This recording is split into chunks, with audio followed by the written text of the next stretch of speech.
It would be worthwhile to mention that the work turned out by the other officers too was equally high caliber. It's not that the others did not do the work, but the number of awards being limited, everyone could not make it this time. So don't get demoralized.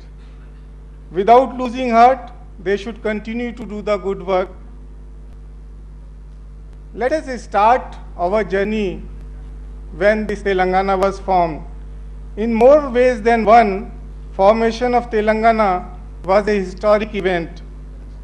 After formation of the state, I am giving the different version, several flagship schemes, Mission Bhagirath, Mission Kakatiya, Harit Haram, Raitu Bandhu, KCR Kit, etc. had been taken up by our visionary political leadership. Many of today's awards are for professionally implementing such flagship programs. On the other hand, several district collectors and field functionaries have taken up individual initiatives within their area of operation for improving socio-economic conditions of our society. Recognition of their services through these awards is also a matter of great satisfaction. As told by Mr. Bibhu Acharya, these awards are in two different categories. I congratulate the selection committee for shortlisting, recommending the awardees in various categories in an objective and transparent manner. Thank you, Suresh, and thank you, Acharya, sir. However, some of us may not have been satisfied with the choices of the selection committee. If these awards to be continued in the years to come, as visioned by Shri Acharya, we have to ensure credibility at all stages of nomination and selection processes. I hope that Telangana Excellence Awards will inspire all of us, especially our young colleagues who are at the threshold of joining public service, to continue to excel in discharging our duties with utmost dedication.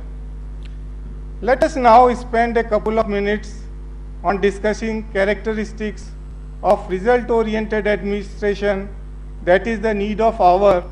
Most of us are used to the process-oriented administration, and the examples given by Suresh reflects every time that most of us are doing process-oriented administration, not the result-oriented administration, and tend to miss trees for the wood.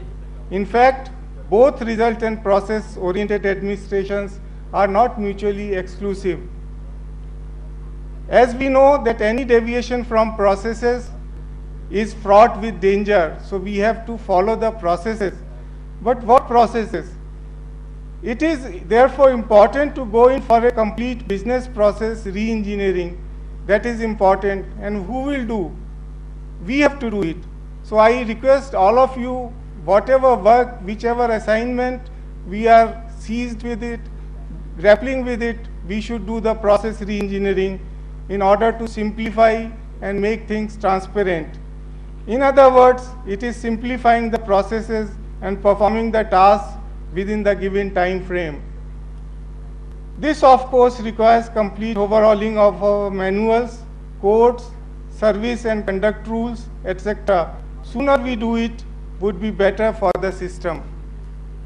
Being a civil servant is a great honor and comes with a greater sense of responsibility. Those who have been in the past and those who are serving and those who are at the threshold, it's a greater sense of responsibility, because whatever you say or do either demoralizes the society or improves the society.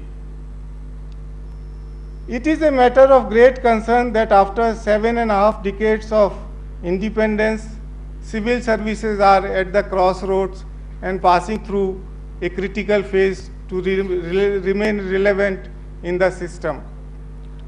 Now, I will take 2-3 minutes to share my thoughts why the reasons are both internal as well as external. Some of the external factors are as follows. Modern communication technologies, electronic and print media, and social network has completely outpaced the traditional approach of the bureaucracy. We have not devised systems to cope up with when Suresh Chandra says WhatsApp should be a proof of record to bring your concern to the relevant authority. Why we have not taken pace with that kind of systemic changes? Second external factor which comes to my mind is increased scrutiny by various organs of society, namely political and legal. The noteworthy among such scrutiny is right to information and public interest litigation.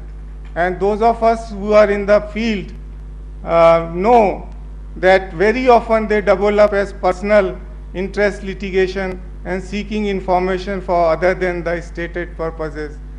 The kind of cases, the kind of responses you get. Misuse of these two instruments puts tremendous strain on our system. Having said so, I admit that the genuine public interest litigation and RTI, after passing through certain filters, I am using the word certain filters, whether it is really for public interest or some other interest, leads to enhanced transparency and accountability. Third point is enhanced public expectations. The public are very eager, they want results, they can't wait. So these three external factors are there if we have to tackle with the situation. To sum up, we as bureaucrats have to reinvent ourselves instead of pointing fingers, re-engineer the processes, you don't need any sanction, any approval, and reorient institutions for the overall welfare of the society. I am confident that on this occasion today, all of us rededicate ourselves to meet the future challenges and deliver desired goods and services in accordance with the wishes of the government. Thank you for your kind attention. Thank you.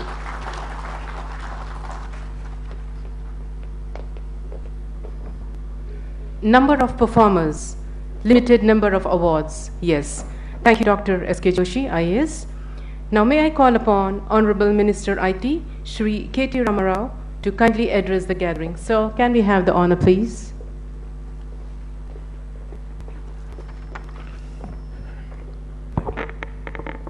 Thank you. Good morning. Honorable Chief Guest, Deputy Chief Minister Garu, Peddalu, Kadiyam Srihari Garu, Honorable Chief Secretary, Shri Shailendra Kumar Joshi Garu, Honorable Director General of MCHRD, Shri B.P. Acharya Garu, Honorable Suresh Chandra Garanala,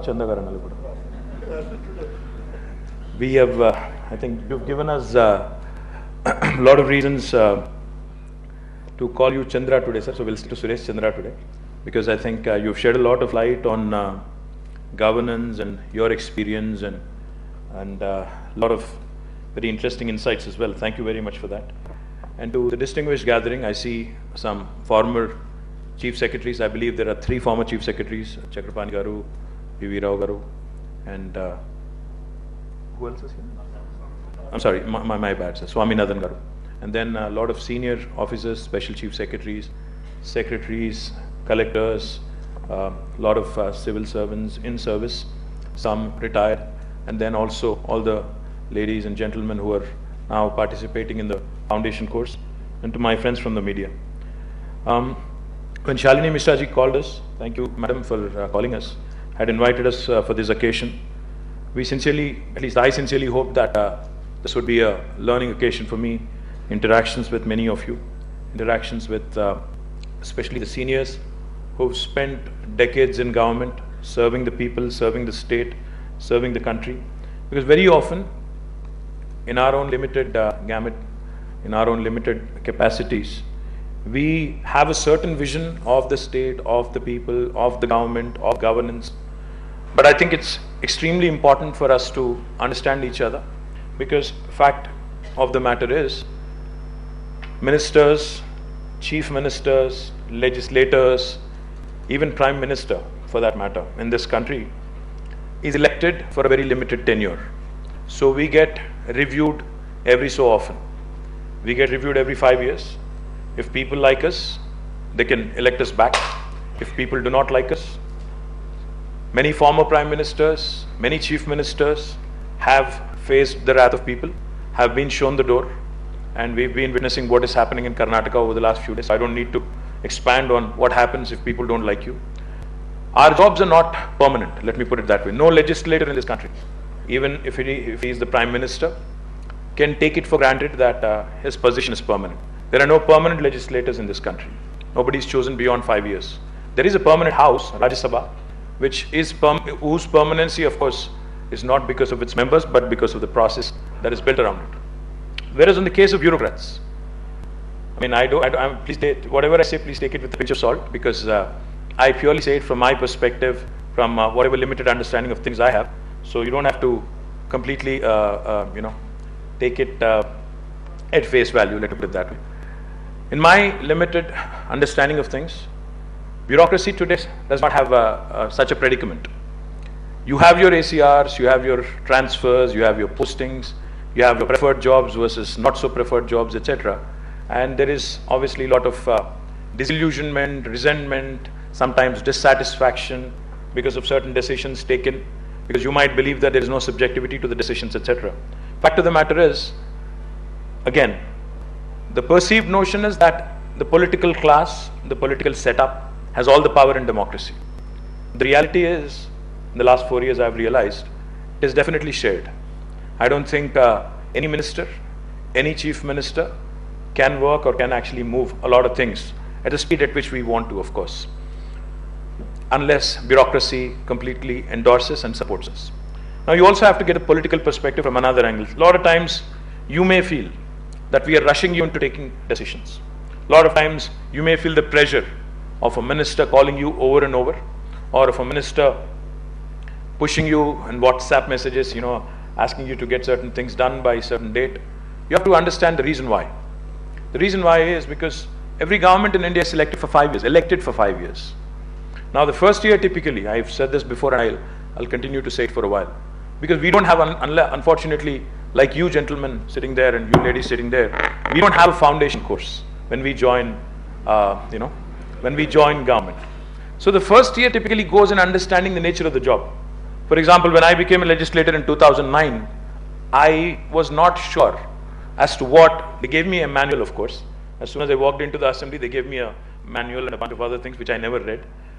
I think 99% of us don't read unless there's somebody as diligent as Honorable Deputy Chief Minister, who's very, very particular, I must tell you. I never read them. Same is the case after I became a minister. Nobody really gave me a manual and said, this is what you have to do and this is what you should not do. So what happens is when you get elected for the first time, the first year goes away in trying to understand your job, in trying to understand the limitations, in trying to realize and assess what you can do versus what you cannot do. And the last year, as you always obviously know, goes away in fighting another election. So essentially, we are left with, the political class is left with 3 years to deliver. Now in our country, if we have to deliver the goods in 3 years, you have to understand why you see a certain sense of urgency from the political leadership. Because if you have to deliver, then you have to build processes, you have to make amendments to legislations, and you have to get things going, and you have to deliver on time so that you can showcase your work to the people. Because very often in politics, very often in our country, many political parties and many political dispensations, their focus is on next election, not next generation. Unfortunate, but true. But that is the reality of politics. Now I have to get elected again if I have to do some good. If I have to continue to do the good work that we have started, we have to get elected again.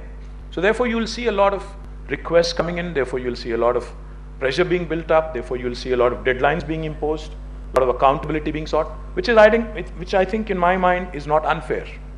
Because very often we have heard from the political class of this country, be the Prime Minister or the Chief Minister, a particular slogan that resonates with me. Our Prime Minister, Shri Narendra Modi, and our Honorable Chief Minister, Shri K. Chandrasekhar Rao, have often said, have often repeated, minimum government, maximum governance. What does that mean? Is it an empty, hollow slogan, or does it actually have a backing, a basis, and a resonance with people? I've had the good fortune of being educated in the West. I went to a school in New York City. I also have a postgraduate degree in biotechnology here in India. When I've lived in the United States, I've also had the privilege of not just going to school, but also working there for some time, for a very limited time. I lived there for about 8 long years, 2 years in school and then almost 6.5 years of working in the private sector there. In the 8 years I lived in the United States, I've only had to meet or I've only had to visit a government office once in 8 years. And I worked, I've been educated there, I've paid my bills, I've paid my taxes, I did everything the government wanted me to do in the United States as a law-abiding citizen. I've never broken law there. Maybe I've gotten a speeding ticket, but beyond that, I've never broken law there. What is the point I'm trying to make? The point is, I've only had to go to a government office once. And why was that? That was to get my driver's license. The director of motor vehicles, as they're called, DMV, I've had to go to the office because there's no choice of sitting at home and getting a paper signed and getting your license without taking a driving license test. Other than that, I've never had to experience or firsthand a government officer. Now that is, in my mind, minimum government and maximum governance. If a citizen really has to get his job done, get his work done, he should not have to visit an office, meet an officer, plead with him, and then if it does not happen, he'll have to escalate it to the minister or the local legislator. In fact, I find it funny, I find it ludicrous in fact, when people say our chief minister has dispensed away or done away with the Praja Darbar, which used to be the case earlier with earlier chief ministers. I find it ludicrous because why should the chief minister of a state be meeting people on a day-to-day basis when he has such a big administration? You have 31 districts, 31 district collectors, more than 564 odd mandals and mandal level officers, and you have village level functionaries, 29 village level functionaries who are paid by the government, either the local government or the state government or the central government. You have such a huge machinery. You have lakhs and lakhs of employees of government. You have hundreds of legislators, hundreds of government servants, thousands of government servants.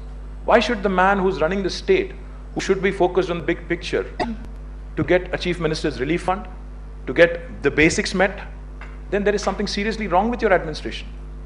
Then there is something seriously wrong with the local grassroots administration. Then there is something seriously wrong with the way we think. Because if you think centralizing of decision making, centralized power and centralized control is the way to go forward, then I think there is something seriously wrong with our democracy. It's a failed government in my opinion if chief minister has to really start doling out pensions and start doling out taking decisions which could be taken by a mandal level officer or a village level officer. So therefore I find it very, very ridiculous. And the second thing I would say is, a lot of times when we say government, I see our police department, who's doing a fabulous job by the way, Home Secretary is here, who's doing a fabulous job of law and order. But very often, governance is associated with something very visible and tangible. When we see a cop every 100 meters, we feel, okay, this is government. You feel a sense of security. But is that what governance is all about? Is that how we should give our people the confidence that this government is working for you? I don't think so. Governance should be felt. Governance should not be seen or heard. Governance is not about being in your face. Governance is not about suspending a few employees in full public glare, making a tamasha of it. Our governance is not about conducting teleconferences for 7 to 8 hours. Governance is not about review meetings that go on forever, because no meeting will last or will have an impact on the audience if it lasts beyond a couple of hours, because then everybody's a human being and everybody just dozes out or just closes out. I think most of you know what I'm talking about. What I'm trying to make is, governance is not about being loud. Governance is all about being subtle but effective. Governance is all about making that silent statement, ensuring that you focus on delivery and not just about making that political rhetoric or political noise all the time. Now, a lot of times in India, again, in my limited capacity, in my limited understanding, sir has far more experience. I'm sure he'll enlighten you on many other facets of government. A lot of times when something goes wrong, the first question that gets asked, in fact, our Honorable Chief Minister alludes to this all the time. first question that gets asked in our government, especially by the head of the department or your superior, is, who did it? The question should be, what went wrong? Not who did it. Somebody's done it because the process, the system allows you to do it. Now, if you start asking the question, the right question, you'll get the right answers, the right solutions. It's not about who did it. It's about how it happened, why it had happened, and how you can take away that subjectivity from that particular person. Now, a classic example of what this government has been able to achieve. Now, Suresh Chandraji talked about transparency, he talked about corruption, he talked about the report that came out recently, the TS IPAS Act, which we brought in. Now, this TS IPAS, when Honorable Chief Minister was reviewing industrial permissions and industrial clearances in our state, he asked us one pointed question. He said, how long does it take for an individual investor to get a clearance in the state of Telangana? The answer varied depending on who was answering. Some said it was a couple of days, some said a couple of weeks, some others said it could take a couple of months also, and maybe a couple of years if that person does not like you. CM said, why should that be the case? He said, please take out the subjectivity out of it. Why can't we bring in a time-bound system and say, if I do not deliver in 15 days, on the 16th day it's a deemed approval? Initially there were, I'm sure, few gasps, few, sighs of relief, of course. And when in fact this was proposed and mooted by our own bureaucracy at the behest of our Honorable Chief Minister, and when subsequently the legislation was also enacted, today Telangana has been showcased as a beacon of transparency in industrial clearances, as a pioneering example of good work that can be done, provided the administration has in it to take bold decisions. And for those of you, especially the young ladies and gentlemen who are here, young guys, who are wondering if this actually works, it does. In the last 2.5 years, we gave more than 6,600 clearances, have been able to attract more than $20 billion of investment, have been able to create potential for more than 300,000 new jobs directly. So all of this with the same set of bureaucracy, with the same set of team. There was no change of guard, no change of people. It is the same industries department which used to give clearances in 6 months and 9 months, which today gives everything in 15 days. Now we've done the same thing again in municipal administration. When Honorable Chief Minister inquired as to how long it takes for a building to get a permission in Hyderabad or elsewhere in our city, in our cities, in our towns, the answer again varied. There wasn't anything definitive. See, what happens is when there is an element of discretion, when there is an element of subjectivity, when there is an element of ambiguity, and when there is an element of concentrated power centered in one individual or one particular post or one particular position, that breeds a lot of corruption, that breeds a lot of unwanted, unwarranted tendencies in democracy. Now, if you're able to take it out, building plans, we've done the same thing. We brought in legislation, we said, how can we ensure that we can give building permissions within 21 days? If we do not deliver on the 21-day promise, can we call it a deemed approval? So, while it is in its infancy, we are working on streamlining it, we are working on making it better. Our GHMC Commissioner is here, and I also see HMDA Commissioner. All of them are working diligently again to make sure that we give out our building permissions in time. The other thing I also wanted to point out, very often, I'm sure, in the long career that you will have, 35 long years that somebody mentioned, you will be faced with plenty of situations. You will get governments which will have varying priorities. You will have leadership that will ask you to do certain things which you may or may not like, which may be and may not be outside the purview of legality. My only suggestion, my only advice, my only piece of advice to you is, of course, don't go beyond the call of your duty. Don't go outside the purview of legality is what I mean. Go beyond the call of your duty, of course, when you have to deliver services to the people.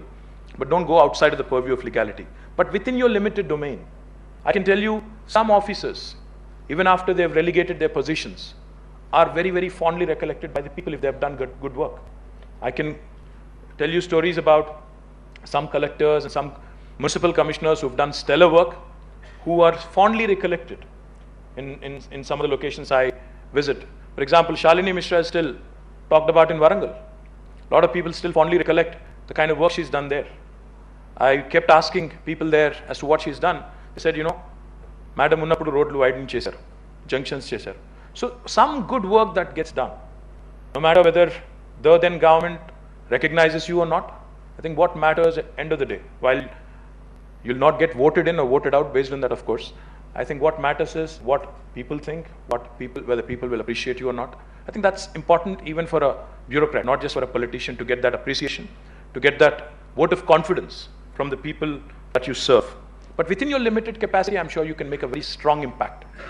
I would ask you to look at this possible mantra that I keep espousing everywhere I go. You could possibly look at this 3D mantra, which will serve you well in your careers as you go forward. I would say the 3D stands for decentralize, digitize, and democratize. Decentralize, Telangana, in fact, is a result of a concerted effort of our Honorable Chief Minister and the people of Telangana, and a resolute fight, of course, of the people of Telangana to self-rule, for self-governance and self-rule.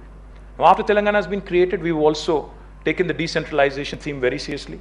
We've carved out new districts, new revenue divisional headquarters, new mandal headquarters, and very recently, you also know, new gram panchayats, new tribal tanda panchayats and Gudem panchayats have also been created. Tribal hamlets have also been upgraded into panchayats. So the decentralization that started with the formation of Telangana is now slowly trickled down all the way down to the gram panchayat.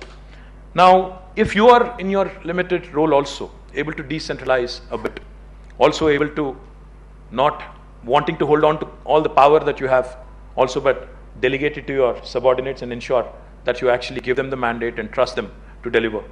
Digitize.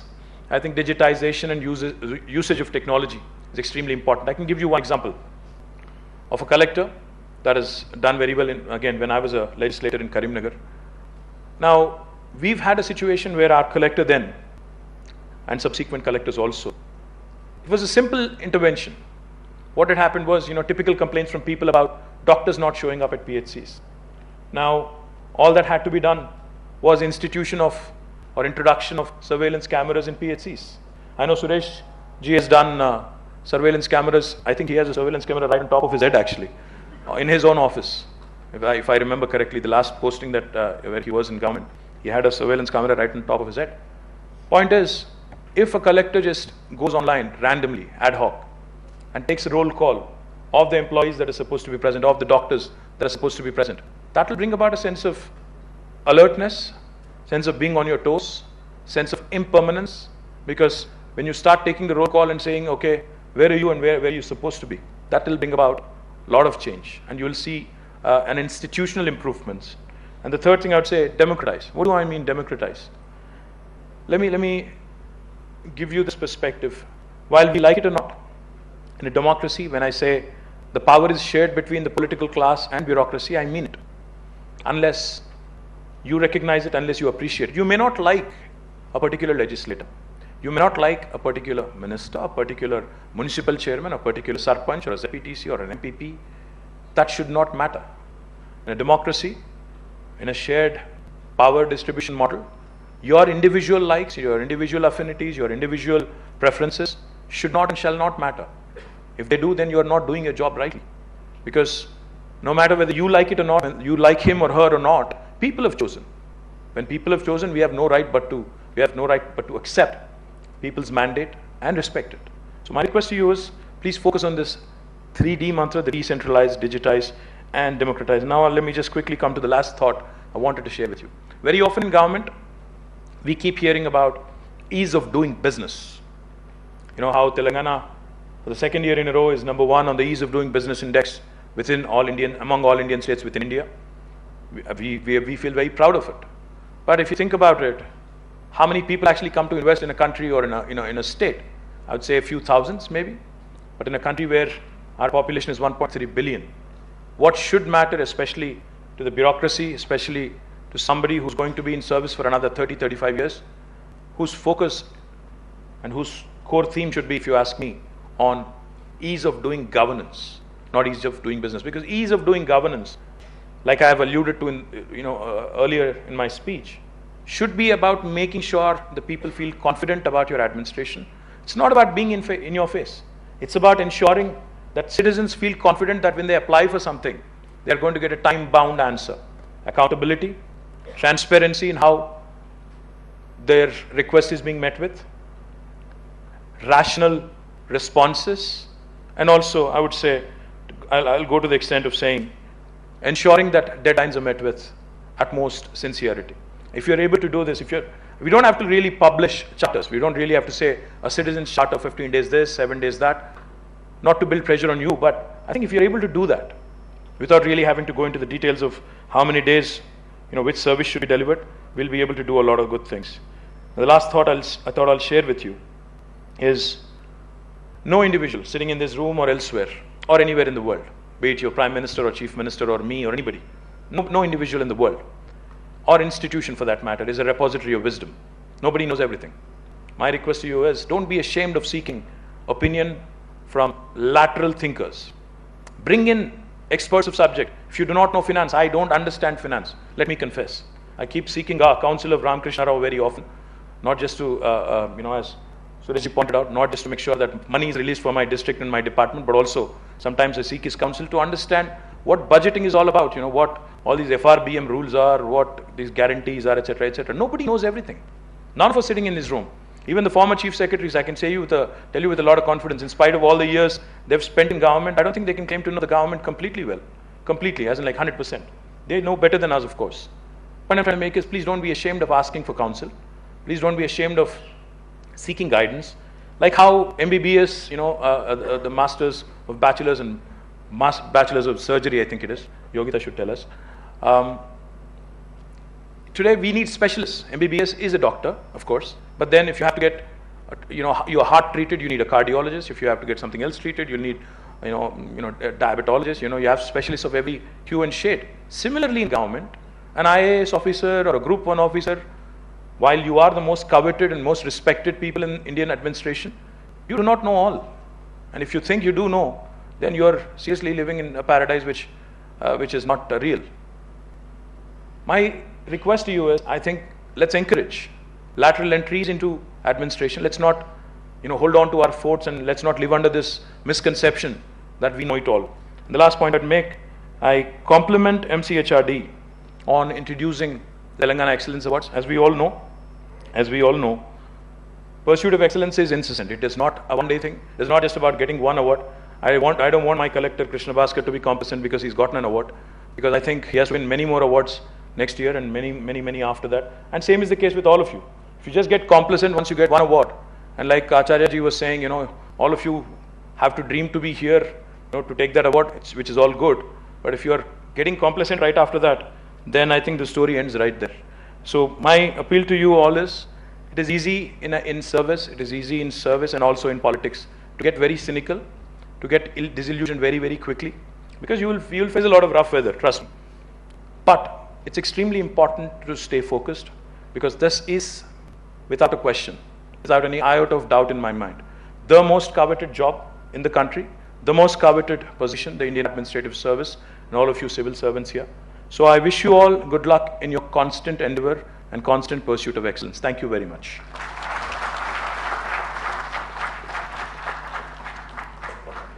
Thank you so much, Minister. Government operations, obstacles, limitations, beautifully unfolded. Now, ladies and gentlemen, now I request our chief guest, Sri Kadiyam Srihari, Honorable Deputy CM, to kindly address the gathering.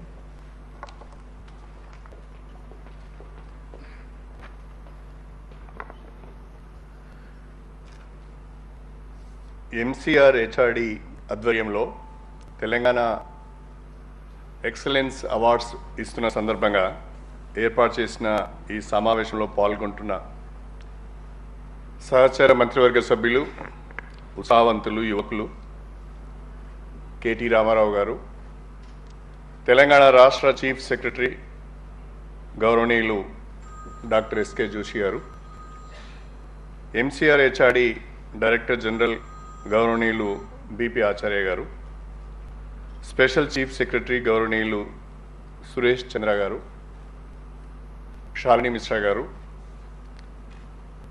ఈరోజు ఈ కార్యక్రమంలో పాల్గొంటున్న retired IAS officers, సర్వీస్లో ఉన్న IAS officers, సర్వీస్లోకి ఈరోజు నుంచి foundation course తీసుకోవడానికి వస్తున్న యంగ్ బ్యాచ్ మిత్రులందరికీ, మీడియా మిత్రులకు పేరు పేరున నా నమస్కారాలు.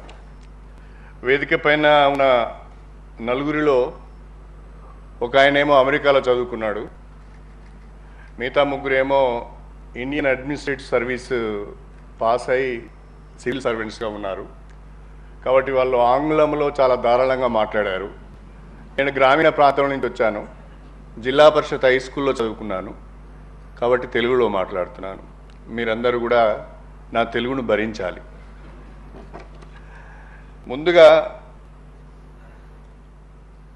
ఈరోజు అవార్డ్స్ అందుకుంటున్న సివిల్ సర్వెంట్స్ అందరికీ కూడా నా శుభాకాంక్షలు తెలియజేస్తున్నాను. ఇది మీకు ఒక ప్రోత్సాహంగా ఉండాలి. రాబోయే రోజుల్లో మరిన్ని విజయాలు అందుకోవాలి, ప్రజాసేవకే అంకితం కావాలని నేను భావిస్తున్నాను. ఈరోజు 61 మంది నూతనంగా గ్రూప్ 1 సర్వీసెస్ ద్వారా ఎంపిక కాబడి ఫౌండేషన్ కోర్సును చేయబోతున్న మిత్రులందరికీ కూడా శుభాకాంక్షలు తెలియజేస్తూ, మీరు కూడా మీ యొక్క సర్వీస్లో ఈ రకమైన అవార్డ్స్ అందుకోవడమే కాకుండా ప్రజల యొక్క మన్ననలను కూడా పొందే ప్రయత్నం చేయాలని నేను కోరుతున్నాను. సురేష్ చంద్ర గారు చాలా విషయాలు మాట్లాడారు, వాస్తవానికి దగ్గరగా కూడా మాట్లాడారు. దాంట్లో డిస్ప్యూట్ చేయవలసింది కూడా ఏమీ లేదు. కాకపోతే మీరందరూ కూడా ఇండియన్ అడ్మినిస్ట్రేటివ్ సర్వీస్కు సెలెక్ట్ కాబడి దాదాపు 30-35 సంవత్సరాలు సర్వీస్లో ఉండి రిటైర్ అయిన వాళ్ళు కొంతమంది, సర్వీస్లో ఉన్న వాళ్ళు కొంతమంది. మనందరికీ కూడా తెలుసు మన కాన్స్టిట్యూషన్ ఏం చెప్తున్నది. మన కాన్స్టిట్యూషన్ లెజిస్లేచర్ యొక్క జాబ్ని ఏ రకంగా డిఫైన్ చేసింది, ఎగ్జిక్యూటివ్ యొక్క జాబ్ని ఏ రకంగా డిఫైన్ చేసింది, అదేవిధంగా జ్యుడిషియరీ యొక్క జాబ్ని ఏ రకంగా డిఫైన్ చేసింది నాకంటే మీ అందరు కూడా బాగా తెలుసు.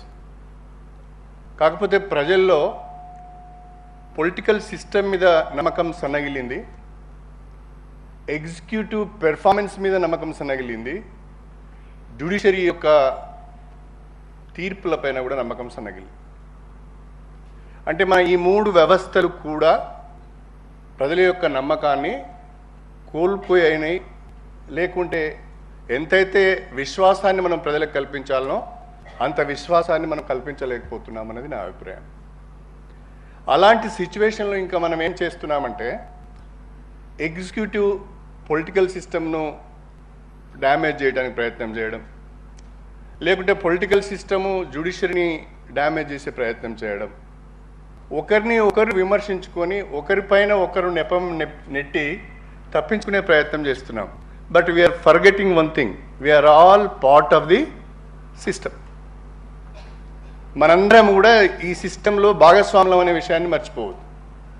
ప్రజలు మన పట్ల నమ్మకంగా ఉన్నా, విశ్వాసం కలిగి ఉన్నా, గౌరవం కలిగి ఉన్నా, లేకుంటే మన గురించి చెడుగా మాట్లాడుకుంటున్నా అందరూ బాధ్యులే.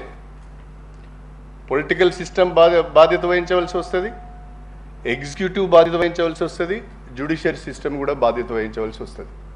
దీన్ని మర్చిపోవద్దు. కాకపోతే మనం చేయవలసిన ప్రయత్నం ఏంటి అంటే ఏ రకంగా ప్రజల యొక్క కాన్ఫిడెన్స్ పొందగలము అనేది ఆలోచించాలి. ఆ దిశగా మనం ప్రయత్నం చేయాలి. చాలామంది బెస్ట్ ఆఫీసర్స్ ఉన్నారు, చాలామంది నాన్ కరప్ట్ ఆఫీసర్స్ ఉన్నారు. కొద్దిమంది కరప్ట్ ఆఫీసర్స్ ఉండొచ్చు, కొద్దిమంది కరప్ట్ పాలిటీషియన్స్ ఉండొచ్చు. అంత మొత్తం సిస్టమ్ను మనము బదనాం చేయొద్దు. నేనే నా గురించి ఒక విషయం చెప్పాలనుకుంటున్నాను. గౌరవ ముఖ్యమంత్రి గారు మొన్న ఒక బ్రహ్మాండమైన పథకాన్ని తెలంగాణలో ఇంట్రడ్యూస్ చేశారు. మన భూ రికార్డులన్నింటినీ కూడా ప్రక్షాళన చేసి, ఆ భూ రికార్డుల ప్రక్షాళన జరిగిన తర్వాత పట్టదారు పాస్బుక్లు సర్వే నెంబర్స్తో సహా రైతుకు అందచేయాలని, దాంతోపాటుగా పంట పెట్టుబడి సహాయం కూడా ఇవ్వాలని ఒక ప్రోగ్రాం తీసుకొని మేము మొన్న 10th మే నుంచి 20th మే వరకు ఇంకా కొన్ని నియోజకవర్గాల్లో ప్రోగ్రాం జరుగుతూనే ఉన్నది. ఆ ప్రోగ్రాంలో మేము అందరం కూడా పార్టిసిపేట్ అయినాం. నేను రాజకీయాల్లోకి వచ్చి 31 సంవత్సరాలు అయింది. 1987 వరకు నేను లెక్చరర్గా పనిచేశాను. ఎందుకో ఎన్టీ రామారావు గారు నన్ను రాజకీయాలకు రావాలని పిలిచారు. నేను కొంచెం వెనక ముందయ్యాను. నేనేంది రాజకీయాలకు రావడము, నాకేం బ్యాక్గ్రౌండ్ లేదని చెప్పాను. అయినా కూడా ఎన్టీ రామారావు గారు ఎందుకో లేదు బ్రదర్ మీరు రాజకీయాలకు రావాలన్నారు, రాజకీయాలకు వచ్చాను. ఇక్కడున్న చాలామంది ఆఫీసర్లతో నేను పనిచేశాను. చాలామంది రిటైర్డ్ అయిన చీఫ్ సెక్రటరీలు ఉన్నప్పుడు కూడా నేను మినిస్టర్గా ఉన్నాను. బళారావు గారు ఉన్నప్పుడు ఉన్నాను, మన సార్ ఉన్నప్పుడు ఉన్నాను, చాలా మంది ఉన్నప్పుడు కూడా నేను ఉన్నాను. 1994లో ఫస్ట్ టైం మినిస్టర్ అయ్యాను నేను. 24 ఇయర్స్ బ్యాక్ నేను మినిస్టర్ అయ్యాను. 31 ఇయర్స్ నా పొలిటికల్ కెరీర్ వచ్చింది. అయితే మొన్న రైతు బంధు పథకంలో అందరికీ పట్టేదారు పాస్బుక్లు ఇస్తుంటే, చెక్కుల పంపిణీ చేస్తుంటే నాకు మాత్రం ఆ భాగ్యం కలగలేదు. అంటే 31 సంవత్సరం నాది వ్యవసాయ కుటుంబం కాదు, మాది వ్యవసాయ కూలి కుటుంబం. మా నాయన నాకేమీ 1 ఎకరం భూమి ఇవ్వలేదు. 31 సంవత్సరాల రాజకీయ జీవితంలో నేను 1 ఎకరం భూమి కూడా కొనుక్కోలేకపోయాను. 31 సంవత్సరాల రాజకీయ జీవితంలో 1 ఎకరం భూమిని కొనుక్కోలేకపోయాను. హైదరాబాదులో 1 కోటి 2 కోట్ల విలువ చేసే ఇల్లు కానీ లేదు నాకు ఇప్పటివరకు. మరి మనం అందరం ఒకరి మీద నెట్టేసే ప్రయత్నం చేసినప్పుడు మనం ఏం చేస్తున్నాం, మనం ఏ మేరకు చక్కగా ఉన్నాం, మనం ఏ మేరకు డిసిప్లిన్గా ఉన్నాం అనేది కూడా చాలా ఇంపార్టెంట్. ఇప్పుడు రైతు బంధు పథకంలో 1 ఎకరం భూమి కూడా పెట్టుబడి సహాయం పొందలేకపోతే నాకంటే ఇప్పుడున్న పరిస్థితులలో, ఇప్పుడున్న సెటప్లో అసమర్థుడు ఎవడన్నా ఉంటాడా? ఎవడన్నా? దయచేసి మనము సిస్టమ్స్ను ఇంప్రూవ్ చేసే ప్రయత్నం చేయాలి. సిస్టమ్కు మనం ఏం కాంట్రిబ్యూట్ చేయగలుగుతాం అనేది ఆలోచించాలి. బెటర్ సర్వీసెస్ ఏ రకంగా ఇవ్వగలుగుతాం అనేది ఆలోచించాలి. కాబట్టి మనము విమర్శ చేయడము చాలా సులభం, కానీ పాటించడమే చాలా కష్టం. కొద్దిమంది మాత్రమే ఆ పని చేయగలుగుతారు అనేది నా అభిప్రాయం. రెండవది, నేను చాలామంది ఐఏఎస్ ఆఫీసర్లతో పనిచేశాను. వాళ్ళందరితో పనిచేసిన అనుభవంతో ఒక మాట చెప్పాలనుకుంటున్నాను. ఇప్పుడు ఒక డిప్యూటీ చీఫ్ మినిస్టర్గా నేను కానీ, లేదా రామారావు గారు ఒక మినిస్టర్గా కానీ, లేకుంటే చీఫ్ సెక్రటరీగా జోషి గారు కానీ, ఒక కలెక్టర్గా కానీ, మనము డిసిషన్ మేకింగ్ స్థానంలో ఉన్నాం. డిసిషన్ మేకింగ్ స్థానంలో ఉన్న వ్యక్తి ఏ రకమైన అనవసరమైన ప్రెజుడిస్ను డెవలప్ చేసుకోవద్దు. ముందుగానే ఒక ఒపీనియన్కి రావద్దు. ఒక వ్యక్తి పట్ల కానీ, ఒక ఇష్యూ పట్ల కానీ ముందుగానే ఒక అభిప్రాయానికి వస్తే మనము కరెక్ట్ డిసిషన్ తీసుకోలేము. చాలామంది ఆఫీసర్లను చూస్తుంటాను నేను చెప్పొద్దు, కానీ ఒక ఆఫీసర్ దగ్గరికి ఫైల్ పోతే, ఇంతకుముందు మన వాళ్ళన్నట్టు కురియేసి పంపిస్తున్నట్టుగా మన సురేష్ చంద్ర గారే అన్నారు, ఒక ఆఫీసర్ దగ్గరికి ఫైల్ వెళ్తే ప్రోయాక్టివ్గా ఆలోచించడానికి బదులుగా దీన్ని ఏ రకంగా నెగిటివ్ చేసి వీనికి పంపించాలని ఆలోచిస్తారు. సీనియర్ ఆఫీసర్ అయ్యిండి కూడా అప్రోచ్ చెప్పరు, సొల్యూషన్ చెప్పరు దానికి. Yes, there is a problem.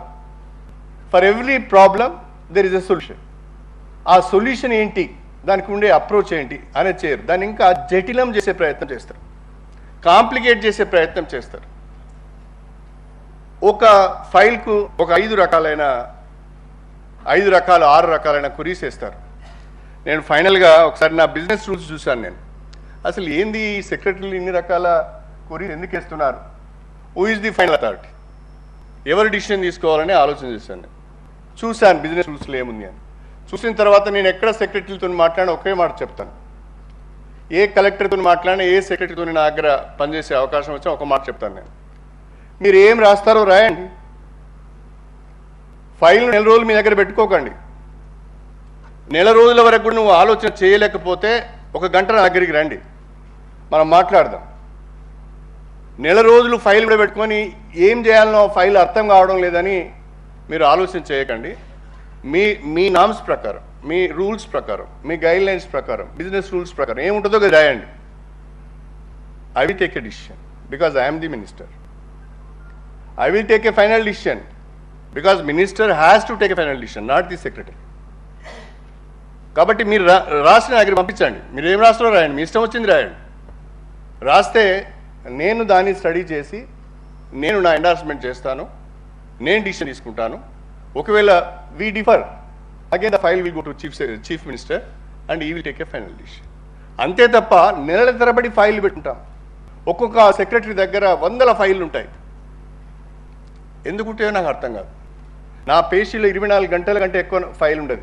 అందులో ఎడ్యుకేషన్ డిపార్ట్మెంట్లో వందల ఫైల్స్ వస్తుంటాయి. 24 గంటల కంటే ఒక్క ఫైల్ ఎక్స్ట్రా నా దగ్గర ఉండదు. మీ దగ్గర ఎక్స్ట్రా ఫైల్స్ ఉన్నాయంటే it gives scope for everything. మీ దగ్గర ఎందుకు పెట్టుకోవాలి ఫైల్స్ అని నేను అడుగుతా. మీరు డిసిషన్ ఐఏఎస్లో అయ్యి ఉండి, బిజినెస్ రూల్స్ తెలిసి ఉండి, క్విక్గా డిస్పోజ్ చేయగలిగిన పరిస్థితిలో ఉండి 15 రోజులు, నెల రోజులు, 2 నెలలు, 3 నెలలు ఫైల్స్ అక్కడే ఉంటాయి. అది అలా చేయడానికి వీల్లేదు. కాబట్టి మనం ఎప్పుడు కూడా ట్రాన్స్పరెన్సీని ప్రోత్సహించాలి, ప్రోయాక్టివ్గా ఉండాలి, ప్రెజుడ్యూస్గా ఉండొద్దు. దయచేసి మనం అందరం ఆఫ్టర్ ఆల్ మనం ఇచ్చే ఒక డిసిషన్ను ఎంతోమందికి ఉపయోగపడుతుంది. కాబట్టి decision making is very very important. Decision చేయకుండా ఫైల్ మీద కూర్చోవడం కాదు, అది గొప్పతనం కాదు. నేను హానెస్ట్, నేను 100% హానెస్ట్ కాబట్టి నేను ఫైల్ డిస్పోజ్ చేయను. That makes no sense. మీరు ఆనెస్ట్గానే ఉండాలి, నాన్ కరెక్ట్గానే ఉండాలి, బట్ డిసిషన్ కావాలి. నువ్వు నెగిటివ్ చేయి, okay, because of so and so అన్న రూల్స్ అండ్ రెగ్యులేషన్స్ ఆర్ దీని ప్రకారం దీన్ని చేయలేకపోతున్నావు, రాయండి, డిస్పోజ్ ది ఫైల్. కానీ ఆ ఫైల్ దగ్గర పెట్టుకొని కూర్చోవడం కరెక్ట్ కాదు. ప్రెజుడిస్గా ఉండడం, ఒక ఇండివిజువల్ పట్ల కానీ, ఒక ఇష్యూ పట్ల కానీ, ఎవరి పట్ల కూడా మనం ప్రెజుడిస్ కావద్దు. ఓపెన్, ఎందుకంటే భగవంతుడు మనకు అవకాశం ఇచ్చాడు. మనం ఒక రకంగా అందరికంటే పై స్థాయిలో, డిసిషన్ మేకింగ్ స్థాయిలో ఉన్నాం. కాబట్టి మన కిందున్న వారిని పట్ల మనం ప్రెజుడిస్ ఉండవలసిన అవసరం లేదు. నీ స్థాయి చాలా పెరిగిపోయింది, నువ్వు ఉన్నత స్థాయికి వచ్చావు. ఆ ఉన్నత స్థాయిలో ఉండవలసిన లక్షణాలు నీకు ఉండాలి, ఆ ఆలోచన నీకు ఉండాలి. ఆ రకంగా మీరు ఆలోచన చేయాలని చెప్పి నేను ప్రత్యేకంగా కోరుతున్నాను. నేను ఒక 2-3 ఎగ్జాంపుల్స్ మీకు చెప్తాను. నేను 1999లో ఎడ్యుకేషన్ మినిస్టర్గా పనిచేశాను. అప్పుడు నా దగ్గర సెక్రటరీగా ఐవి సుబ్బారావు గారు ఉన్నారు. చనిపోయిన నాగార్జున గారు నాకు ప్రాజెక్ట్ డైరెక్టర్ ఎస్ఎస్ఐగా ఉన్నాడు. మాకు ఉపాధ్యాయుల సమ్మర్ వచ్చిందంటే ఉపాధ్యాయుల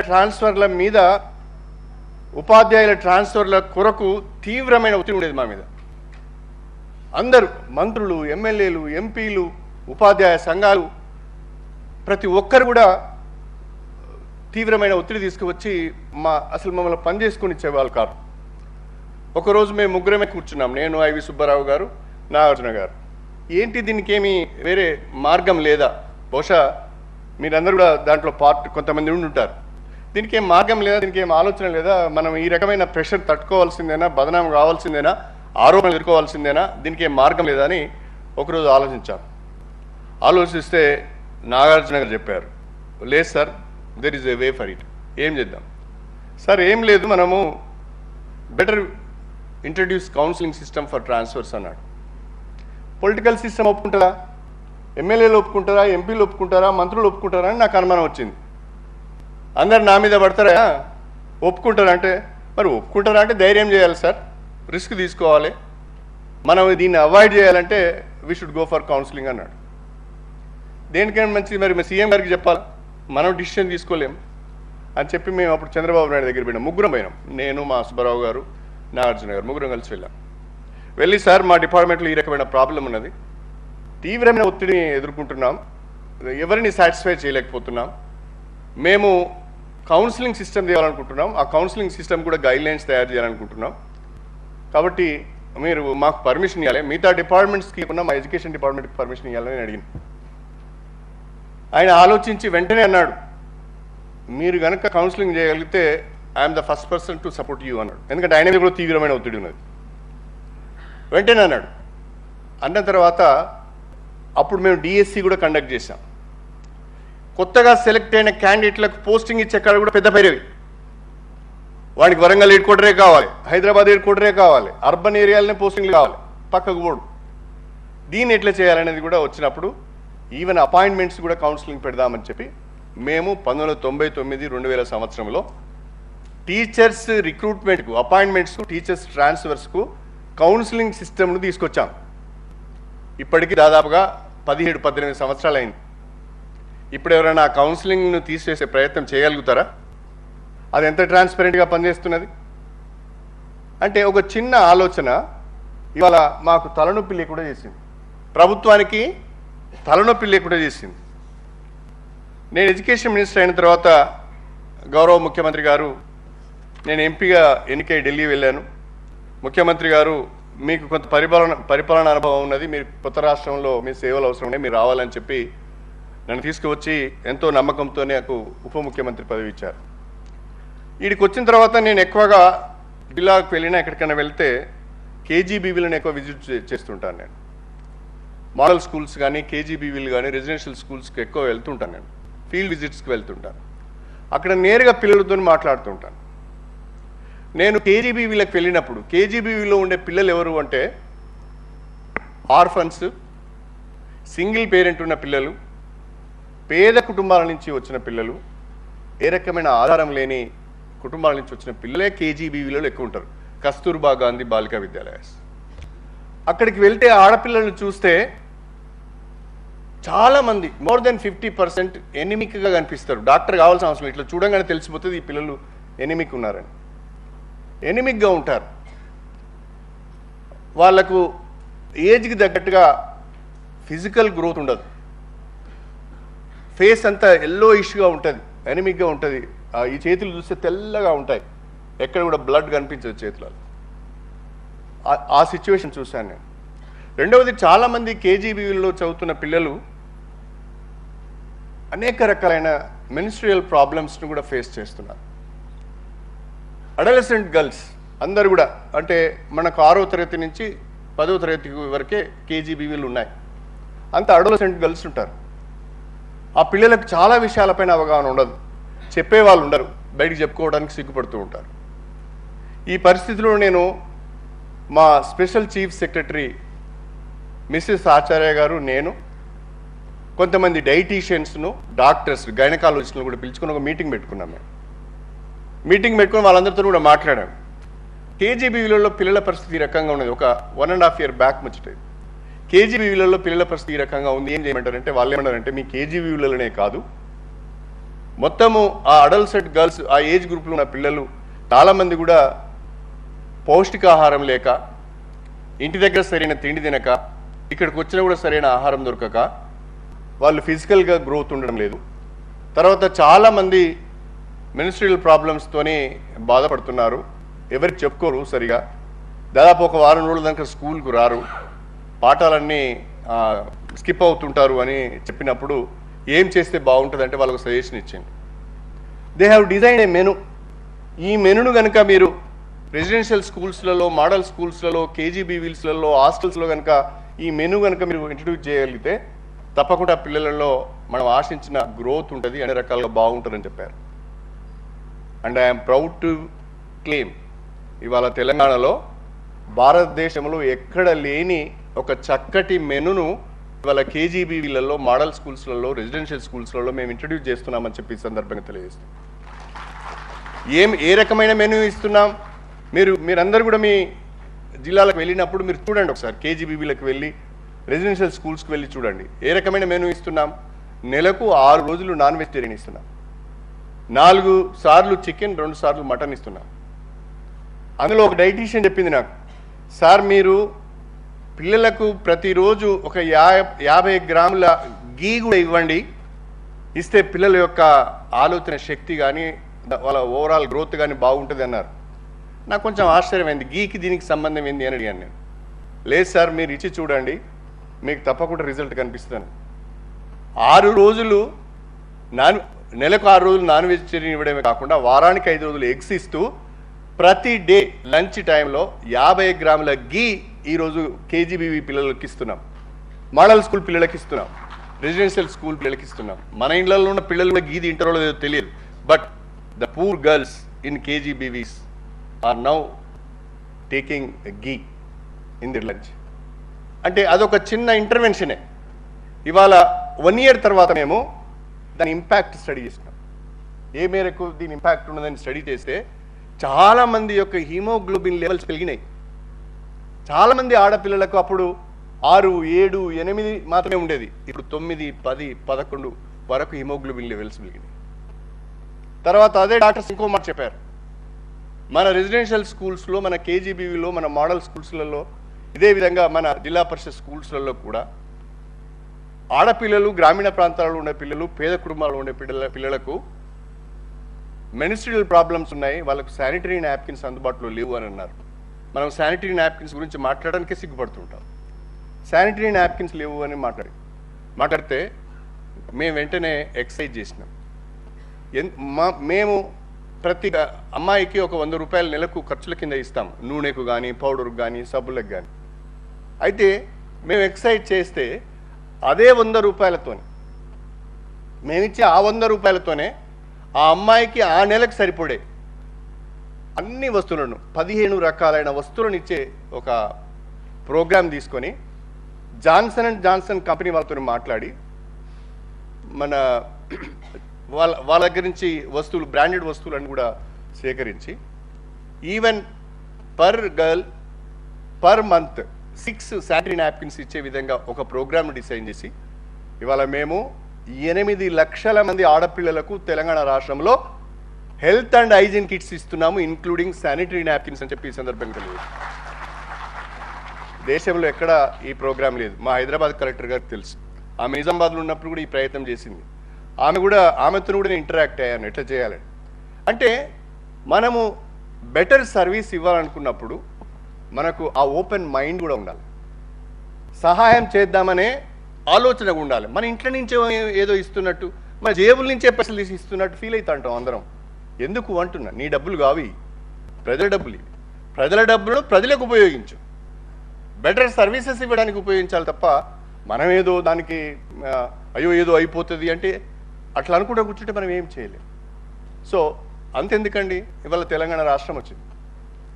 తెలంగాణ రాష్ట్రంలో అమలవుతున్న అభివృద్ధి సంక్షేమ కార్యక్రమాల గురించి దేశవ్యాప్తంగా మాట్లాడుకుంటున్నారు. The youngest state in the country. 29 రాష్ట్రాలలో అతి పిన్న వయస్సున్న రాష్ట్రం తెలంగాణ రాష్ట్రం. ఇవాళ గౌరవ ముఖ్యమంత్రి పరిపాలన దక్షత వల్ల మనము సమగ్ర కుటుంబ సర్వే చేశాం. సింపుల్ ఎగ్జాంపుల్, సమగ్ర కుటుంబ సర్వే చేశాం. ఒక రోజులో కంప్లీట్ చేయాలని నిర్ణయించుకున్నాం. పక్కా ప్రణాళిక మన ముఖ్యమంత్రి గారు రూపొందించారు, మనందరికీ కూడా డైరెక్షన్లు ఇచ్చారు. ఎంత బ్రహ్మాండంగా జరిగిందండి. సూరతులు ఉన్నాడు, షోలాపార్లు ఉన్నాడు, భివాండిలు ఉన్నాడు, ఎక్కడెక్కడో ఉన్నాడు. ఆ రోజు గ్రామానికి వచ్చిండు. 100కు 100% సమగ్ర కుటుంబ సర్వే చాలా బ్రహ్మాండంగా చేయగలిగాం. అదేవిధంగా పరిపాలన సౌలభ్యం కొరకు కొత్త జిల్లాలు ఏర్పాటు చేసినాం. 10 జిల్లాలు ఉన్న తెలంగాణను 31 జిల్లాలు చేసినాం. 31 జిల్లాలను కూడా ఎంత సేఫ్గా మనం ల్యాండింగ్ చేయగలిగినామని, ఏమైనా ఇబ్బంది జరిగిందా అని అడుగుతున్నాం. మొన్నటికి మొన్న ఏ రాష్ట్రం కూడా సాహసం చేయని విధంగా ఇవాళ భూ రికార్డుల ప్రక్షాళన చేశాం. దాదాపుగా 90 to 95% ల్యాండ్ రికార్డ్స్ అన్నీ కూడా ఇలా చక్కగా మనం చేయగలిగినాం. ఇంకేదో 5%, 10% కాంట్రవర్సీ ఉన్నాయి కావచ్చు, వివాదాలు ఉన్నాయి కావచ్చు, మ్యూటేషన్ కానీ కావచ్చు, సాదా పరిణామాలు రెగ్యులరేషన్ కానీ కావచ్చు, సివిల్ డిస్ప్యూట్స్ ఉన్నాయి కావచ్చు, కోర్టులో ఉన్నాయి కావచ్చు, అనేక రకాల కొన్ని ఉన్నాయి. కానీ 95% ల్యాండ్స్ను మనం ఇవాళ క్లియర్ చేయగలిగినాం. పట్టేదారు పాస్బుక్లు ఇచ్చినాం. వాళ్ళందరికీ కూడా చాలా పర్ఫెక్ట్గా ఒక్కొక్క రైతుకు ఎన్ని సర్వే నెంబర్లు, ఎన్ని ఎకరాలలో భూమి ఉన్నదో నిర్ధారించి పాస్బుక్లో ఎక్కించి దానికి సరిపోను ఎకరానికి 4,000 రూపాయలు చొప్పున ఇలా పంట పెట్టుబడి సాయం ఇచ్చాం. నేను దాదాపుగా ఒక 50-60 గ్రామాలలో తిరిగాను. ఎక్కడ కూడా ఇంత చిన్న డిస్ప్యూట్ రాలేదు. మీరు కదా చేసింది ఇదంతా. సమగ్ర కుటుంబ సర్వే చేసింది మీరే. కొత్త జిల్లాలు ఏర్పాటైన తర్వాత అవి సేఫ్గా ల్యాండ్ అయ్యేటట్టు చూసుకున్నది మీరే. తర్వాత ఇవాళ రైతు బంధు పథకంలో బ్రహ్మాండంగా పట్టేదారు పాస్బుక్లను, తర్వాత చెక్లు పంపిణీ చేసింది మనమే. అంటే మనం చేయగలం. ఇంకెవడో గొప్పవాడు ఉన్నాడని నేను అనుకోను. మనం చేయగలం. కానీ ఆ చేయగలమనే కాన్ఫిడెన్స్ మనకు ఉండాలి. రెండవది దానికి అవసరమైన ప్లానింగ్ ఉండాలి. మూడవది దానికి అవసరమైన కమిట్మెంట్ ఉండాలి. అన్నిటికంటే ఎక్కువ నువ్వు ఇన్వాల్వ్ కావాలి దాంట్లో. నువ్వు ఇన్వాల్వ్ అయితే నీకు ఎక్కువ అర్థమవుతుంది, సంతృప్తి కూడా ఉంటుంది. ఆ ఇన్వాల్వ్ కాకుండా ఏదో ఉద్యోగం చేయాలి కాబట్టి ఉద్యోగం చేద్దాం అనేది కాకుండా ఇన్వాల్వ్ అయి పనిచేసినప్పుడు ఆ ఉండే సంతృప్తి వేరు, ఆ సాటిస్ఫాక్షన్ వేరు అని చెప్పి కూడా ఈ సందర్భంగా నేను మీకు సవినయంగా తెలియజేసుకుంటాను. కాబట్టి మనం ఒకరి మీద ఒకరు విమర్శలు చేసుకొని ప్రజలకు ఇబ్బంది కలగకుండా ప్రజలకు ఇబ్బంది కలిగించే దానికంటే మన పరిధిలో మనం ఏ రకంగా బెటర్ సర్వీసెస్ ఇవ్వగలుగుతామని ఆలోచించి ప్రోయాక్టివ్గా ముందుకు వెళ్తే ప్రజల కోణం నుంచి ఆలోచిస్తే బాగుంటుంది అనేది నా యొక్క సూచన. అయినా మీరందరూ అనుభవజ్ఞులు, మాకంటే ఎంతో పరిపాలన అనుభవం ఉన్నవాళ్ళు, మీకు తెలియదంటూ ఏం లేదు. కాకపోతే అక్కడక్కడ చిన్న ఇబ్బందులు, లేని ఇబ్బందులు ఉంటాయండి. మేమేమో సేఫ్గా ఉన్నాం, మేము సేఫ్గా ఉన్నామండి, మాకంటే ఎక్కువ సేఫ్గా మీరున్నారు. 5 సంవత్సరాలకు ఒకసారి పిల్లల దగ్గరికి వెళ్ళాలి. 99 పనులు చేసి ఒక్క పని చేయకపోతే ఏమైందో ఇంకా పని కాలేదు, ఇంకా